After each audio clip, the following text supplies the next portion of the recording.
ତୃତୀୟ ଟେଷ୍ଟ ମ୍ୟାଚ୍ର ପ୍ରଥମ ଦିନରେ ବାଂଲାଦେଶକୁ ଇଣ୍ଡିଆ 227 ରନ୍ରେ ଅଲଆଉଟ୍ କରିଛି ଏବଂ ସନ୍ଧ୍ୟା ପର୍ଯ୍ୟନ୍ତ ଇଣ୍ଡିଆ କେଏଲ ରାହୁଲ ଏବଂ ଶୁଭମନ ଗିଲ୍ ଦୁଇ ଜଣ ବ୍ୟାଟ୍ସମ୍ୟାନ୍ ଯିଏକି ଓପନର ଇନ୍ ଆଉଟ୍ ହୋଇ ପାଭିଲିୟନ ଫେରିଛନ୍ତି।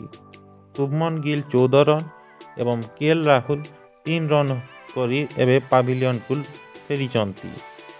ପୁଣି ଆସନ୍ତାକାଲି ବାଂଲାଦେଶ ବିପକ୍ଷରେ ଆସନ୍ତାକାଲି ଭାରତ ବ୍ୟାଟିଂ କରିବ।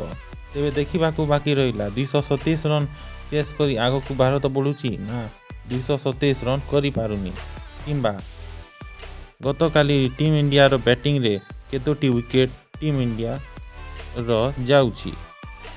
ଆଜି ପ୍ରଥମ ଟେଷ୍ଟ ମ୍ୟାଚ୍ ବା ଦ୍ୱିତୀୟ ଟେଷ୍ଟ ମ୍ୟାଚ୍ର ପ୍ରଥମ ଦିନରେ ଟିମ୍ ଇଣ୍ଡିଆ 227 ରନ୍ରେ ଅଲଆଉଟ୍ କରିଛି।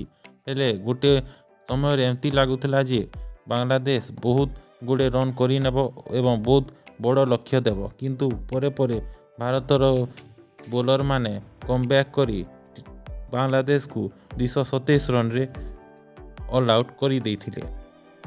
ତେବେ ଦ୍ୱିତୀୟ ଟେଷ୍ଟ ମ୍ୟାଚ୍ କିଏ ଜିତିବ ଆମକୁ କମେଣ୍ଟ ବକ୍ସରେ ନିଶ୍ଚିତ ଭାବରେ ଜଣାନ୍ତୁ।